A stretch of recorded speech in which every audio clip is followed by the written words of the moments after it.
Hello class, Dr. Mike here for CIS-2640 Network Security, Security Plus class.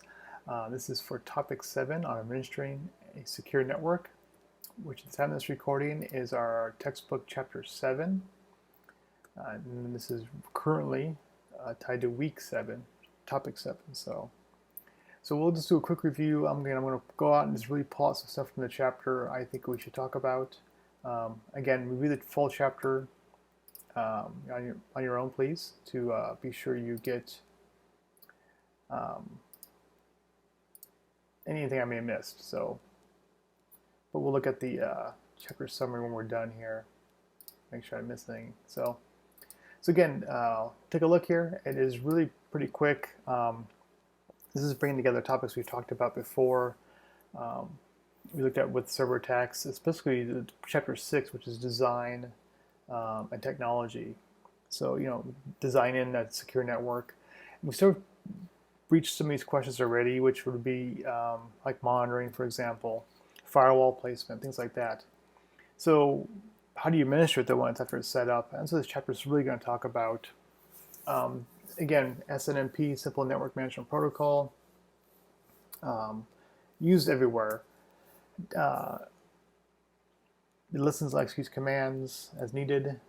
One example, this could be a printer that has SNMP support and the printer cartridge detonator runs out. So instead of waiting for someone to call the help desk, they can actually send a SNMP signal that is out of toner.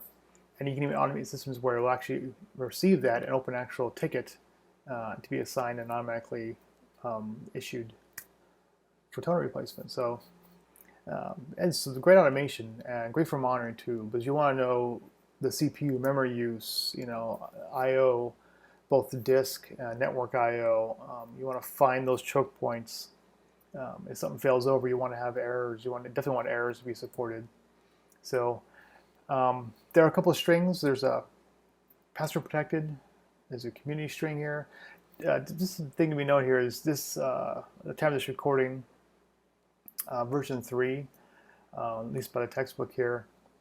You just want to make sure that you don't have previous versions of this running. It's one of those really transparent protocols. Unless you're actually administering a network, you might not be aware that you could be actually introducing some security issues. So this goes along with other stuff which we'll see in this chapter about securing that communication between devices and, of course, the outside world. So one of those, of course, is DNS. The domain name service, basically your IP to domain lookup. You gotta make sure this is secure too. So DNS security is very important. And there's an example here on Figure 7-2 about how a DNS workup looks with several calls out. And there's sort of a parent-child relationship between parent DNS servers and the whole DNS hierarchy. So I don't want to get into DNS hierarchy. But just understand DNS security is very, very important. And there are extensions, but DNS poisoning is something that should be looked for. So attackers may look for this, and they ask for what's called a zone transfer. So this allows attacker access across the network. So also access information about the hardware, OS, things like that. So DNS server security is something that should be part of your security auditing. FTP server, pretty straightforward. First off, don't use regular FTP, clear text, either secure FTP or VSFTP. Still very useful. It's a great way to get content to a web server, or a way to get a large amount of content transferred across the network, across the internet. Again, realize what ports it uses, different modes it runs in. And what could happen is you could have a server behind your firewall. So again, you might create a strong external firewall with your DNS zone. And then internally, you have an FTP server that maybe choose to, either copy backup data to a different network location. It itself might not have anything of too much value on it. It just really is a way to manage FTP, or maybe it's a cache for some files. from point A to point B. But if it's running in something called anonymous mode, or it's weak, it's just using FTP protocol. This could be, if someone does get into the network, this could be a great point for this this server to be a foothold. So itself might not be any value. Even the data itself could be encrypted. So yeah, we have encrypted data here in A, and it passes an encrypted file to B, to server B. That's all well and good, but the device itself still could be a foothold. So this is where monitoring who logs in, monitoring logs on this devices are very important. And of course, like if the FTP itself needs to be using secure FTP, even internally it should, because we assume, this is the problem, a lot of companies will say, well, this device only is going to transfer these encrypted containers, maybe a zip file or some other, tar, GZ, or some other encrypted data from point A to point B. It itself is just sort of a thoroughfare for it. And that's all it's going to do. Well, later on, someone else goes, oh, this is a great handy server. We're actually going to use this to transfer files, from X to Y. And they don't have encryption set up.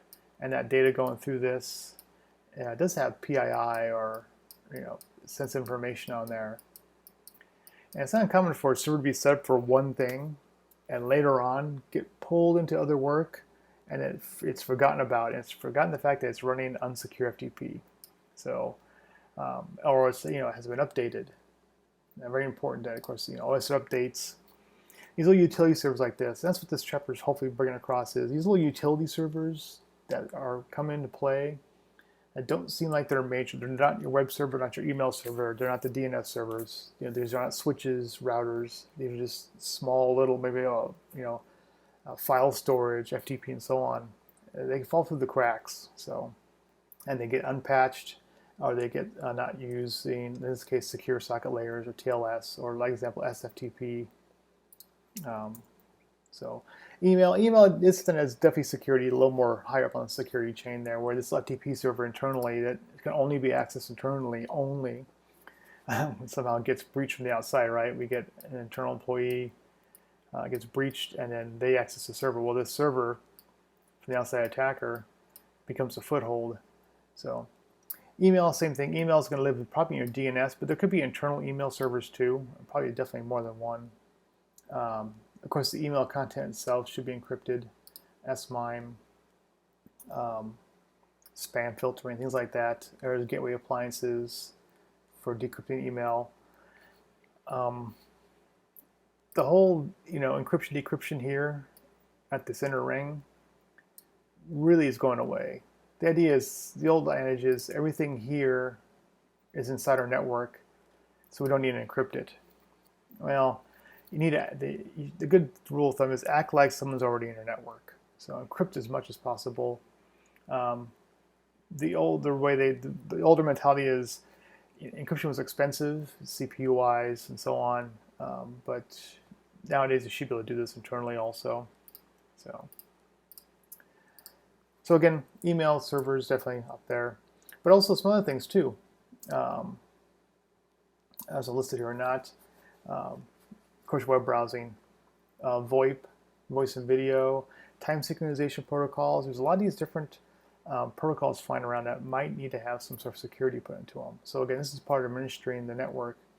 It allows me collecting that data and just seeing what's going with the wire that is unsecure. So take a Wireshark, for example, capture information and look for unsecure protocols. You might see a small thread, 2 or 3 of them, figure out where they're coming from, and find the source and see if it's needed to secure that. So again, there's hardware for SSL, TLS accelerators. You can do this alongside a forwarding proxy server. Again, this is network design. Where these are placed and how they're set up is very important. Network analyzers are great. If you do have places where you can plug in analyzers to collect information, you definitely want to do that. You don't want to do this on the actual devices themselves. So if I have a switch, for example, I don't want to collect and parse data on a switch. I want to mirror that out. and so on. So here you can see we have sensors and collectors set up, grabbing information and allowing us to go ahead and process that. And something else I'm going to bring up here, which I'm sure that the chapter probably does, and it might be in a different chapter too, but this is a good place to put it here too. Let's take this image for example, right? Here we have our web server, email server. Let's take this little chunk here. Web server and email server. We have our DMZ. It's supposed to be a D. It's like BMZ, or DMZ. And so we have, of course, our switch here in place, and we have a firewall. Now, again, you can collect locations, in front of the switch, behind the switch, between the switch and firewall, between the other two firewalls. Again, this is our DMZ, so here's our internal firewall. You can see here, location 1. And you can see where it's important to go ahead and grab this information, and it should go to a network security server. Again, you don't want to do anything, parse information on this device. You want to keep this operating as a switch only. But also, I'm going to add to this chapter here, these devices themselves, this web server and email server, let's take those two for example, they have system logs.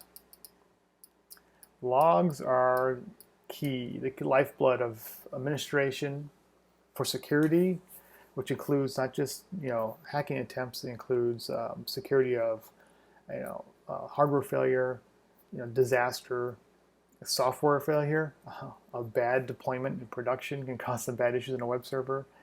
But in any case, our log files are going to be critical. And again, they collect here. They should also use something called a remote logging server. So either behind the firewall, we should have logging servers also where these logs are mirrored. I just moved it. That's pretty cool. These logs are mirrored to a logging server. And this can be done with open source, Splunk, or of course there's there's commercial rackable rackable devices that'll do this. This is part of your larger play on collecting information about your network, the health of your network, and the health of your systems on it. And I say health because this could be error logs and so on. So this is going to be used not just by security, but you have DevOps, excuse my mouse spelling there, or security team, or now what we see is DevSecOps, sort of work together. And we'll see here in this chapter, there's ways this will be dashboarded and looked at. And the idea is you can parse here. This device can, its job is to run parsing scripts and display web pages. And also, if this device dies, or the logs are scrubbed, we have a copy of them here. So, and then again, go the same with these collection agents too. So, there you go. See, I knew I got to hit myself. Logs, logs, logs, logs, logs. Yes, you definitely want logs. They are going to be your trace evidence for forensics. I say forensics, I'm not talking about criminal. Could be. Maybe someone's hacking. Maybe it's an internal threat. Maybe someone's trying to get information out. And we don't see the internal IP, what desktop is trying to transfer a zip file full of confidential information. Maybe it's just threat information about someone's trying to hack us. What does the hack look like on our email server? What kind of stuff are we getting hit with? Logs might contain useful information. Or if someone does breach into the system, those logs are going to be key. And then they scrub those logs. We have the logs on the logging server. So log analysis is definitely going to be a key thing here. So again, log out. I'm just going to move past that. Data from devices. Again, data is key here. Security data is a couple of things about it. One is they give too much data, and you get a lot of noise. So being a really good cybersecurity analyst, InfoSec officer, InfoSec, whatever we call it, engineer, again, this is going beyond the ability to, can I do a pen test? It's ability, can I communicate with development? Can I work with DevOps? And can I find the signal in the noise? Can I get rid of the noise that we come across and find out these unsuccessful logins or suspicious outbound connections? And a lot of times you might find yourself really creating rules for other devices to alert on these. and auditing and monitoring those rules. So there's other stuff too. The data itself can be used called data execution prevention, DEP, file integrity checks. So again, we go beyond the network here, even though I think it's network, administering secure network is our topic name. Think beyond the network, look at the data, and think about the device that came from, and maybe there's these things you can put into play to help secure those, secure the software itself too. So web app firewalls is one example. You can run app-based firewalls around a server. Application whitelisting only allows certain things to run. Don't allow removable media to be attached. This goes as far as actually disconnecting USB devices, or by seeing the solder them in, or open the case up and snip the connections. So malware management. This is usually referred to as endpoint protection. Very important to have something in place for that. Again, yeah, issues analyzing security data. There's a lot of data. There's a lot of it. So it's going to generate, generation, storing, and analyzing this information can be intensive, and it could be a cost that's not thought of. So it's important to bring that cost up front and say, if we want to have, this is what we need for security, and we might need to do certain things, levels of auditing, maybe for PCI compliance or HIPAA compliance. So you'll have hopefully some money already in place for this, but be aware that it is costly. And you can see here an analyzer, essential device analyzer. Here's a centralized device log analyzer. This is the kind of stuff you'll see in a DevOps room with multiple screens across a big wall, teams sitting behind rows, almost like a NASA launch facility. And I've seen some where they even had the weather weather maps for current locations where they have their data centers. And information about cloud providers, how their status looks, almost like down detector per se, but more hardcore. And also internally, how are we looking? What's our hourly trends look like? What's our data look like? Are we within the norms? Are we seeing regular amount of web traffic? And if we're seeing above, what is it? Is it regular traffic? Is it expected, unexpected? Maybe it's expected. Maybe you have a sale, and then suddenly your websites blow up because everyone's buying your new widget. But the unexpected. The unexpected login attempts, and why aren't we blocking them? So visual, managing security platforms here, cloud computing definitely is going to come into play here. Cloud is a lot of places, and you need to make sure you treat that cloud as part of your network. Now, cloud is bringing a lot of good bonuses. One, of course, is capacity on tap, backups. Multi-regional backups, basically multi-region, like AWS has multi-region cloud servers that are synced on the database end. If Amazon Virginia East goes down, I can bring up the West Coast Pacific AWS and be up and running my entire website within minutes. So that availability, if we get right, that CIA, that availability, the cloud really does come into play. Integrity and confidentiality will still, don't assume the cloud is secure because it's a cloud. It needs to be audited, it needs to be monitored, and so on. So cloud computing is going to be a huge part of this. Virtualization, which is really part of cloud computing, but it could also be internal. You might be running your own data center and using virtualization. So again, ensuring proper failover, patching, and configuration for virtualization. Software-defined networks are great, and it's going to allow you to really be flexible. This is almost like goes on the same tune as the VLAN, but beyond that. Understand your cloud computing. Where is it hosted at? How's it hosted? Don't forget we have software as a service, platform as a service, infrastructure as a service, and there's security as a service also. But let's talk about the first three here. If I'm running a blogging site through like Blogger or WordPress through an actual provider, through actual WordPress, I'm probably going to get some level of patching and monitoring that I wouldn't get if I just install my own blogging software as infrastructure. However, maybe business rules say I need to install and modify my own blogging software. So I run as an IIS. This includes operating system patching, monitoring. So really, just think of it as they're your computers.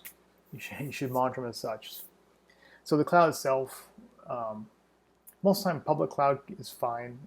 Private clouds are very expensive. This is usually government level stuff where they don't want any who's being co-hosted, who your neighbors are. They don't want any co-hosting without any other .govs. But hybrid cloud is something you might see as people roll off from having their own data center in-house and using like an AWS cloud instance. They'll have some capacity internal, and then some of it will be out external. And it could be one of those things where they're slowly moving to the cloud. A lot of times it's not a turnkey solution. And so you have this thing where you need to bridge these both together and monitor this as you would these and vice versa. So communication between those devices should be known. A lot of times you use a virtual private cloud, VPC, for that. It's going to help out with that. And again, monitor this connection, monitor who has access out here, who has got the keys, who has dev access, who has admin access, and so on. So again, there are challenges. Probably the biggest one I've seen, if you do some research, really easy, you'll see articles about a misconfigured bucket, AWS bucket, has exposed thousands of records. Misconfigured, test instance has allowed access, to an attacker. Misconfigured is the key here. You see that misconfigured? That is actually the biggest things. The cloud brings in a lot more complexity, and it's easy to miss something and assume it's probably taken over for you. We assume it's secure. Don't assume. Verify the configurations, and it might look and feel different from when you have an internal server. So the software-defined network, I'll go over this. SDNs are great. Again, how it works, I'm not going to read the slide to you, but that's definitely something you'll look at. So that wraps up the chapter. Hopefully that will bring about, let's look at the bookshelf here. Yeah, correct placement of proper secure protocols. Make sure things are patched and monitored. Probably the biggest one is a log record event occurs. Yeah, secure logs. Logs are huge. Definitely want to have that. But you have other things in place too. Cloud and software-defined networks, VLAN, and so on. Coming off the back of chapter 6 there. Talking about VLANs. SDNs can virtualize parts of physical networks. So allows for easy configuration. Again, even with this, make sure you have tight controls on who has access to these devices for software-defined networks, and the configuration of those too. Let's not assume they're just secure business SDN. So the topic itself is that at the time of this recording, this week has 2 net labs, 2 and 3. 2 is going to be looking at protocols, default ports. Again, we're going to be diving in. You're gonna attach yourself with the telnet and look at that telnet connection. No surprise, right? It's unsecure. And then look at it from SSH, which is a secure access.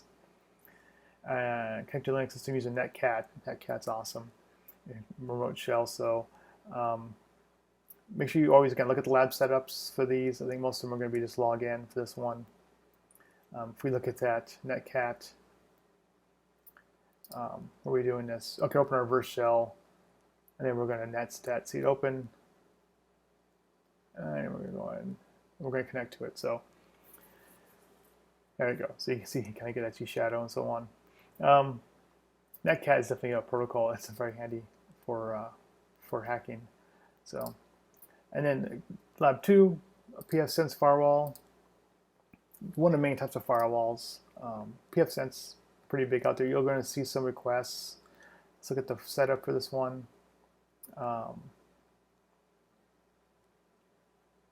It's like we just Kali on Ubuntu, nothing special there. So This is going to go and show you how you can create a firewall rules, and you can modify to allow, not allow certain protocols. So again, it's part of the administering network here, in this case, blocking pings. Very common to see this. In fact, I know the college blocks pings, so trace route and ping don't work in or out. So very common to see that, and you'll get a chance to do that in this firewall called pfSense, which is an open source firewall, I believe open source, and you can go and run through that. So anyways, that concludes the chapter on administering secure networks. Thank you.